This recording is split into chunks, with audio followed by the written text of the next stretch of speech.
Голема трагедија се случи ноќеска на Скопската обиколница, во која животот го загубија еден од водечките баритони на Националната опера и балет Ристе Велков, неговиот 20-годишен син Адам и уште двајца млади.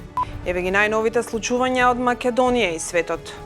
Како случај за кој се тврдеше дека има криминал од над 160 милиони евра, се претвори во случај без штета. Токму пред таков суштински предизвик ќе биде исправено вишото јавно обвинителство, кој ќе треба да ги анализира причините за драматичниот пресврт меѓу иницијалниот наратив за истрагата за мазутот и одлуката на обвинителството за нејзиното запирање.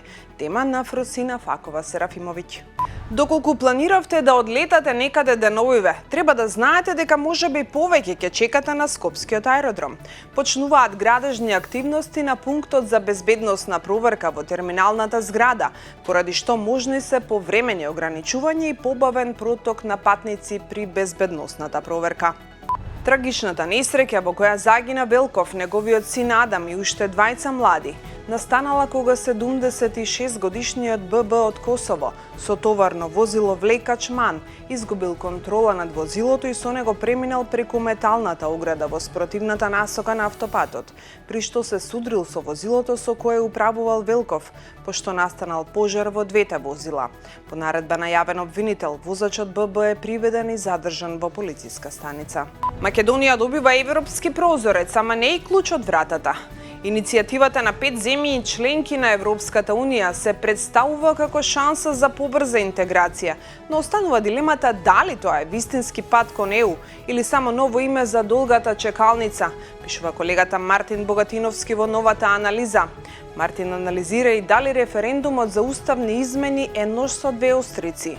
Идејата на поранешниот амбасадор Виктор Габер, пратениците да распишат референдум за уставни измени, со кој во уставот би се внеле бугарите и други малцинства, отвара нова политичка дилема. Центарци со петиција против новиот паркинг систем на ПОЦ. Жителите бараат итно суспендирање на новиот ценовник и спроведување на, како што се наведува, вистински консултации со жителите, како и организирање на јавна расправа со представниците на сите паркинг сектори во општина Центар. Повеќе за оваа тема пишува колегата Филип Николов.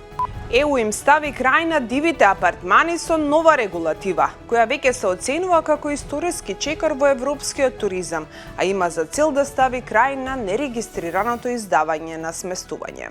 Мајскиот мраз ги изаде овошките. Ниски цени на овошје и на зеленчук нема да видиме ни сред лето, вели Ѓорги Каракашев, председател на Националната земјоделска мрежа во интервју на колешката Весна Дамчевска. Фудбалската федерација на Македонија отвори дисциплинска постапка против Вардар поради прославата на освоената титула која предизвика реакции во јавноста. Од клубот пак возвратија дека за таков чекор нема правна основа, нагласувајќи дека настанот бил приватен и не е поврзан со официјален надпревар или клубска организација. Жена му однела јајца со кокаин и марихуана на сопругот во затворот Идризово. Однела 2 табли, но при проверката било утврдено дека 28 од нив содржат пакувања дрога. Инцидентите во Балтичкиот регион ја откриваат новата реалност на источното крило на НАТО.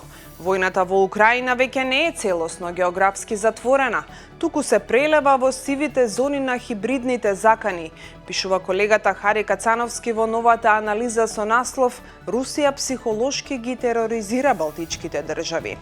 САД ја прекинаа продажбата на оружје на Тајван во вредност од 14 милиарди долари, за да се осигураат дека има доволно оружје за војната во Иран.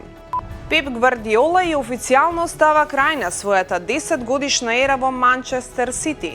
Шпанскиот стратег си заминува како најтрофеен тренер во историјата на клубот. Битолчани вчера ги изненади неочекуван гостин. Мечка била снимена како трча по улица кај градскиот парк, а граѓаните се вознемирени бидејќи животното се појавило на прометно место среде град. За крај поставен историски рекорд на Монт Еверест. Дури 274 алпинисти се искачија на врвот во еден ден. Овој број представува нов рекорд и го надминува претходниот максимум поставен на 22 мај 2019 година, кога 223 алпинисти се искачија на планината од јужната страна во Непал. Имајте убав продолжен викенд, а до вторник се читаме на slobodnpečat.mk. До гледање.